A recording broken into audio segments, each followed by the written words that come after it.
Hello, and welcome to Webcomics, the wonderful online medium of comics loved the world over by readers who don't like paying for content and artists who don't like updating. Are you a creator with an idea in your head that you don't know how to get out into the world? Are you looking for a medium with all the effort of animation but none of the appeal? All the time consumption of writing a book with none of the profit? Do you kind of know how to code a website? Then Webcomics might be right for you. You might be a writer who doesn't understand why your artist friends walk away when you tell them about your really cool idea for a comic. Someone has to draw this thing, and it looks like you're gonna have to hire a professional to help you out. At first, they'll be working for exposure, but don't worry, you'll be able to cover their fees once you start making all that sweet, sweet webcomic money. Your comic can be about anything. What's that? You don't have a story you want to tell, but you still want to torture yourself? That's perfectly fine. You don't need a script or even a basic plot outline to start your comic. In fact, the less planned out your webcomic is, the better it will be. Why not make a comic poking fun at video games or RPGs? There's a lot of untread ground there. Here we are, the castle of the fiendish apostrophica. Hark, a save point. How funny it is that I point that out in universe.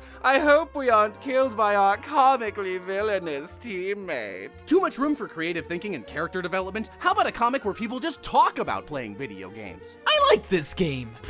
I don't like this game. I'm the upbeat naive one. I'm the straight-laced cynical one. I am here also and I have boobs! Too formulaic? How about some gag-a-day strip comics, like the ones you read in the newspaper? If that update deadline's closing in and you're still at a loss with this week's strip, just fill your fourth panel with a wacky face or a non sequitur. Those are jokes! Oh, you don't want any jokes, you say.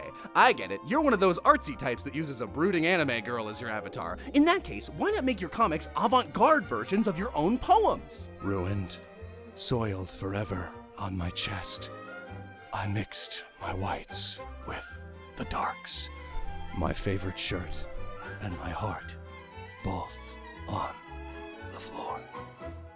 Please support my Patreon. Are you tired of being funny but still feel like wasting your own time? Why not draw hourly comics? And don't forget the lesbians. Every webcomic needs lesbians. Now that you know what your comic's about, it's time to draw it. Don't worry about how bad your first page looks because you'll end up hating it for years no matter what you do. Over time, your comic's artwork will naturally grow and improve. This is called art evolution. Of course, this is optional. If you don't want to waste all that time improving yourself, then why not just draw one set of stock images and use them forever? You know, like a Sprite comic. If you refuse to wait for your art to evolve naturally, just keep remaking the first 4 pages of your comic over and over again for years until you finally realize your parents were right. You know you can draw a pretty picture, which is great because that's all there is to comics. Panel composition, typesetting, general flow, all optional. If you don't want to deal with these unexpected elements, just give up and make a counterintuitive comic with 1 panel updates. People will ask you if you're trying to be homestuck.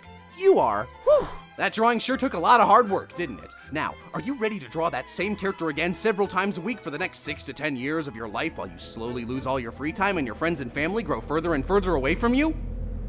Hang on now, are you thinking of giving up? That's great! An important part of making your webcomic is not making your webcomic. These extended periods of laziness are called a hiatus. Hiatuses typically last between 2 months and forever. If your readers are getting impatient waiting for a new update, post fan art and guest comics. This is considered good form, especially when you have less than 50 pages. And nothing makes a better follow-up to page 3 than an unfinished rough sketch of page 2. Consistent update schedules are for chumps. Make sure to keep your readers on their toes by switching up which day you update at least twice per month. Better yet, use your updates to post other artwork you were drawing. That way your readers know you had the time to work on something, but not the focus to do your goddamn job. Is the stress of a constant update schedule just too much? Why be honest with your readers and actually gain their sympathy by telling them how overwhelmed you are? Just string them along on a false chain of "it'll be out soon" posts for months before disappearing altogether and changing your name to avoid the shame. Are you having trouble finding the time to work on your webcomic with that pesky day job? Why not kickstart your webcomic for over $80,000 so you don't need to work and then stop after less than 10 pages? If your followers want more content, then they can always buy the merchandise for your comic that doesn't exist. Pew, pew, pew, pew, pew. Make sure you never take criticism. Storytellers and artists improve by ignoring any and all critique. After all, you've been working on this story since 8th grade. If anyone knows how great it is, it's you. Be sure to treat all criticism as a personal insult. If you've got social media presence or an avatar, then you'll need a brand for yourself. Something recognizable, like a hat. One specific hat. This hat.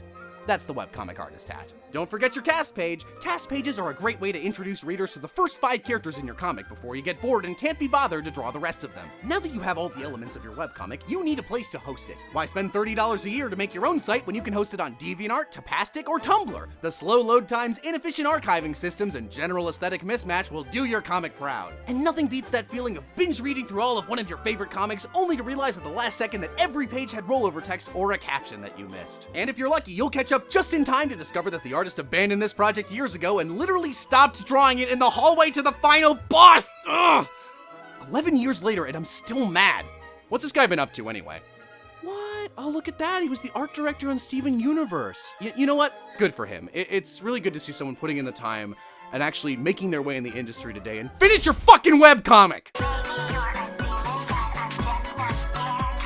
Thank you guys so much for watching. This is the final Welcome To video I'll be doing, except for some more comment videos on the side. Thank you for all your support over the years. If you like my stuff, I hope you'll stick around for the other things we do on this channel, like Anime Campaign, which you can watch over here, and the So This Is Basically videos, which if you like Welcome To, those are essentially just Welcome Tos for TV shows and games and anime, and they're a lot faster to make, and I actually enjoy making them. Also, it feels appropriate to mention that on January 10th, I will be starting my own webcomic, Cornucopia, or Nuko for short. If you like the stuff I've made in the past, you might enjoy this. The first chapter is about a ninja who tries to steal a treasure from a castle while disguised as a guard, but things get difficult for him when he's partnered up with the investigator who is intent on catching the mysterious thief, and if you wanted to check it out once it's launched, I would really appreciate it.